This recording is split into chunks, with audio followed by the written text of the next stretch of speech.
Good people don't get into heaven automatically. And here's the flip side. Bad people do get in.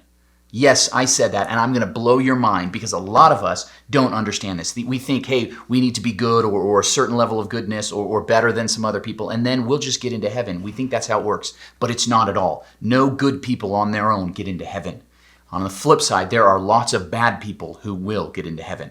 So for some of you, this is bad news, and others, this is good, but let me talk about it. I think most of us think that heaven is graded on a curve, that we get in based on being better than some of the other people around us. And I know this because I've had lots of conversations with people, and people just automatically assume, well, yeah, I'm not perfect, I'm not as good as that person, but I'm better than most people. We think it's graded on a curve. And I know all about curves. I took math. I remember taking AP calculus. Yes, I'm a nerd, but I was terrible at it. I was really bad at calculus.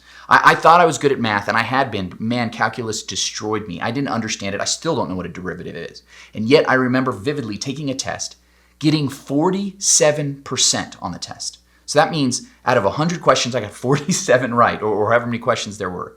And guess what? I still got an A. How the heck does that work? I failed. I bombed. I didn't even get half of the things right. I didn't understand. Even the ones I got right, I probably just did it on accident, okay? I failed, and yet somehow I got an A. Even that year, I took the AP calculus exam, didn't understand any of it, felt like I bombed it miserably, and somehow I got math credit for it in college, which was good because I was done with math at that point. And then I didn't have to take any in college. It was great.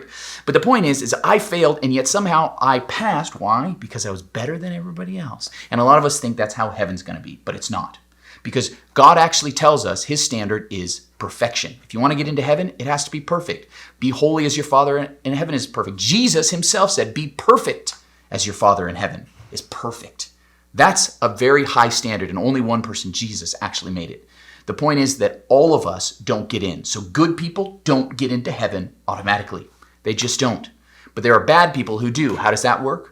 Because when we put our faith in Jesus, in him being perfect, we get into heaven. That's very, very good news, because some of you need to hear this.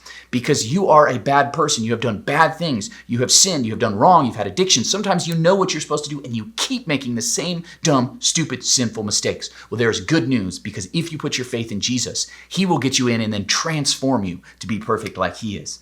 On the other hand, some of you are good, and you're thinking, this isn't fair. This doesn't make any sense. Okay, put your faith in Jesus. And if you're thinking that doesn't sound fair, you need to be here for the first week in my message series called Lost and Found. We're going to talk all about this concept and why it is so good for us to understand that good people don't get into heaven on their own. So make sure you tune into the first week of my message, Lost and Found. It's going to start this upcoming Sunday at Arise Church. Be there for it. You're going to like this series, Lost and Found. It's going to be so good. And subscribe to these midweek moments.